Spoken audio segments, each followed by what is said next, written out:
Hello everyone, welcome to a new wandering. And it is not about pomegranates, but as I'm passing them I had to show them to you. I have a special fondness for pomegranates and I rarely get to see them for real, so that's why I am including them. Okay, you need to come through this little building. The entrance fee is €2.50. And I have brought you to the Kition Archaeological Park. And before I tell you more about Kition, let me tell you a little brief thing about the pomegranates.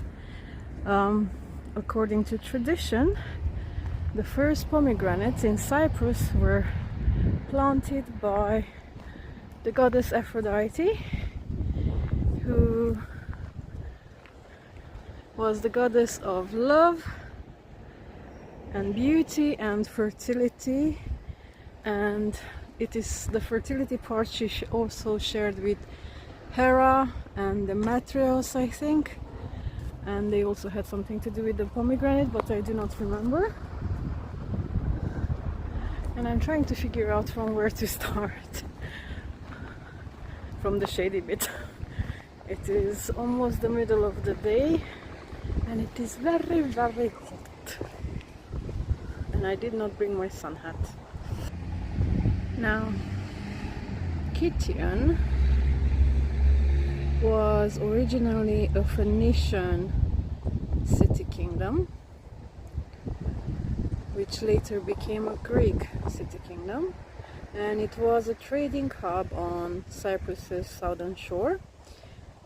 We are in Larnaca, for those of you who have not watched my previous videos, and I believe this part here is meant to be some of the ruins of the temples that they had.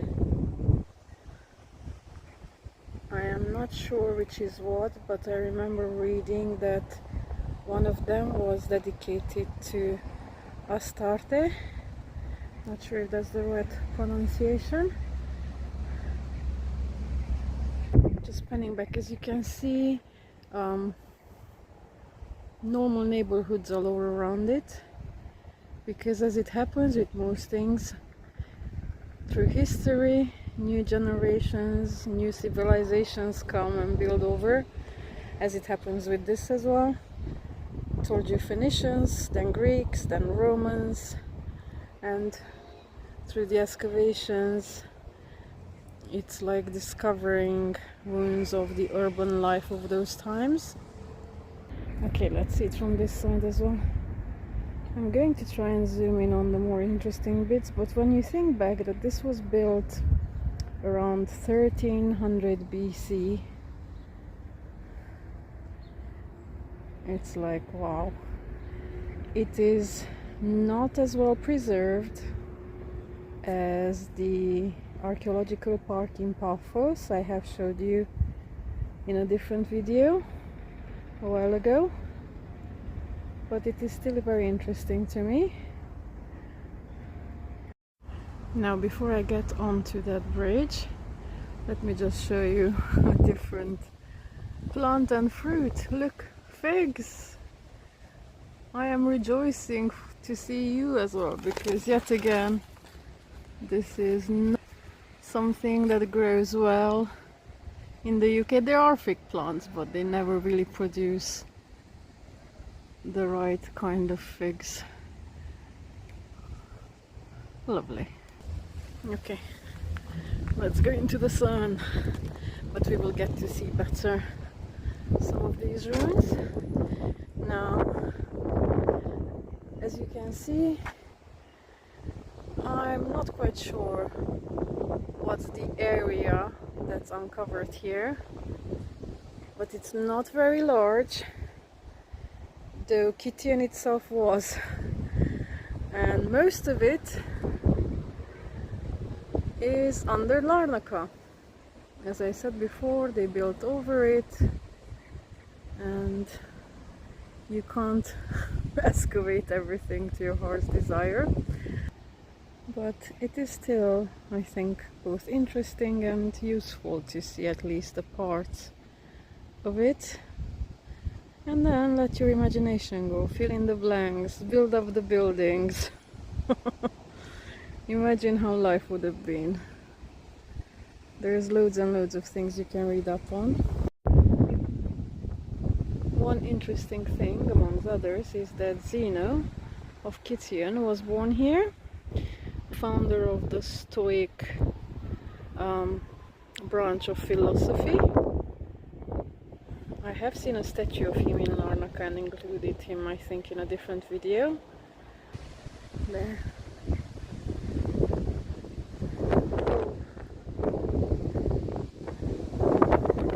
You're very welcome, please. Now, I just read that a large part of this footbridge is supported by the temple's eastern wall that was built for Aphrodite and then Astarte. Oops, we can see a little bit there. And more there. That's funky filming.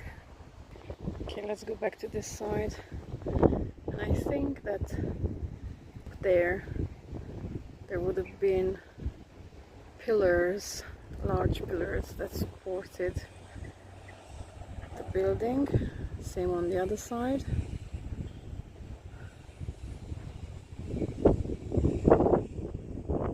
And this circular construction would have been one of the water tanks. There would have been several all across. I believe that the majority of the finds, pottery and tools and all these other things, are exhibited in the Archaeological Museum, which is not too far from here. So that will be my next stop, and I think I will include it together with this video, depending on the length. Okay, let's look onto this side, further down. Now, I don't know what it is. Can you see that thingy with a hole in it? Obviously they could tie things or something was flowing through it. I have no idea. There's no description or explanation about it. And then there's another interesting bit, which is here. This is part of an altar, and at the base of it you can see a religious symbol of the Minoan Crete. And this, together with some other cultural features, indicates the influx of population elements from the Aegean during the 12th and 11th centuries BC. People were moving around. It's not a new phenomenon. And this part is part of the fortification walls. Of course, it's all now just chunks of massive rock. There would have been mud bricks used for the upper parts of it, which of course have now completely vanished. Let's go down. Look at the beautiful palm trees. Okay, I came across from there, and I'm gonna go around this side. Now, Cyprus was famous in antiquity for its copper, and a lot of it was excavated in this area. Now, these are rooms that were next to the temple of Aphrodite, who, besides being the fertility goddess and the beauty goddess, was also worshipped as the protector of metallurgy. And they found a bronze statue dated back to the 12th century, which portrays her as standing on an ingot of copper. Now, in Greek mythology, if you remember, she was the consort of Hephaestus, the god of blacksmiths. And there's an extra link. Also, I believe that the name of Cyprus itself might come from the copper richness. Well, I heard to two. One is this and the other one is the cypress trees, which is Kyparos or something like that. Both of them very abundant on this island. Must have a look at you, beauty.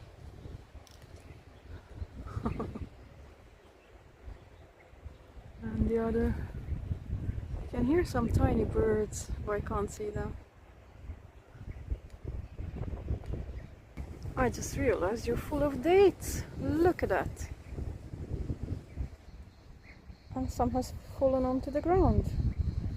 Well, that's a sight again I don't get to see very often or at all. When I arrived to the site, there was one other person here. He since left and I'm all alone. Oh, there's a lady that just came in. Okay. It's highly unusual. Obviously it's not super interesting to people who are not interested in history and archaeology, but I still think it is definitely a place worth visiting. Okay, we can see some of the chamber walls from here better. And as I said, this is an imagination game. You really need to just fill in the gaps. And there's a part of the wall.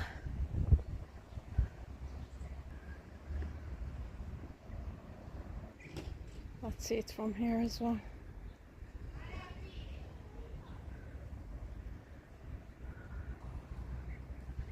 Okay. Alright. Well, I believe I will end the video here and move on to the Archaeological Museum. I'm still yet to decide after I do the editing if I am gonna join the videos or keep them separate. In case I do keep it separate, I hope you enjoyed this little step back into very ancient history, and I wish you all a good day.